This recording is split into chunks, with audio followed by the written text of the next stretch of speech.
खेसारी जी, आपने क्या कुछ मदद मांगी है मुख्यमंत्री नीतीश कुमार और तमाम मंत्रीगण से? बशर्ते मैंने यही मदद मांगी है कि देखिए, पर्सनल चीजें पे अगर मुझे कोई कुछ बोलता है तो मुझे प्रभाव नहीं पड़ता है, क्योंकि मैं बहुत 24 घंटा काम करता हूँ। मैं सोचता हूँ कि चलो ठीक है, कोई बात नहीं, मेरे को बोल रहा है ठीक है। देखिए, अब बात मेरे घर परिवार तक, मेरी बेटी के ऊपर, मेरे वाइफ के ऊपर, मेरे माँ के ऊपर, अब सोशल साइड से कोई गाली दे, और एक दिन की ये बात नहीं है। मुझे लगता है कि मैं 1.5 साल से कहीं ना कहीं परेशान हूँ कुछ लोगों से, लेकिन अब हद हो गया है कि अब कोई मेरे परिवार को रेप करने की धमकी दे।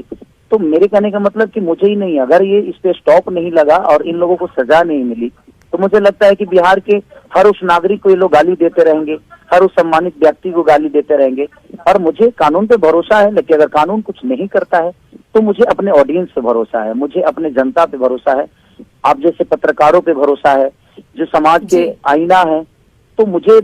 पता है कि आप लोग मेरे साथ इंसाफ करेंगे और मेरे साथ इंसाफ होगा, क्योंकि देखिए, ये आज की बात नहीं है। अगर इनका मन ऐसे ही बढ़ता रहा तो मुझे लगता है कि भोजपुरी और बर्बाद होने में टाइम नहीं लगेगा। खेसारी जी, क्योंकि यूट्यूबर गौतम सिंह का नाम सामने आया है, क्या आप उन्हें निजी तौर पर भी जानते हैं? जी नहीं,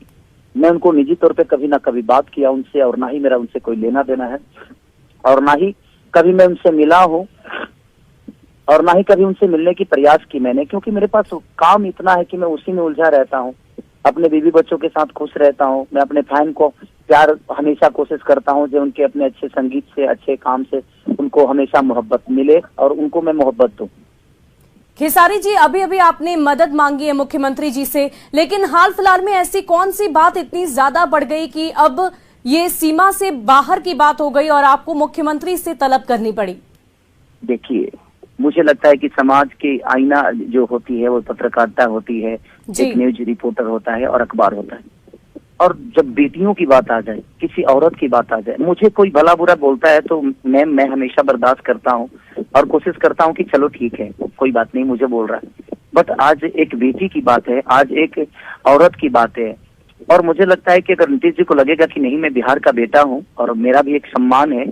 तो शायद अगर मेरी फैमिली को अपना फैमिली समझेंगे तो जरूर शायद इस पे एक्शन लेंगे। अगर 24 घंटे के अंदर कुछ एक्शन नहीं होता है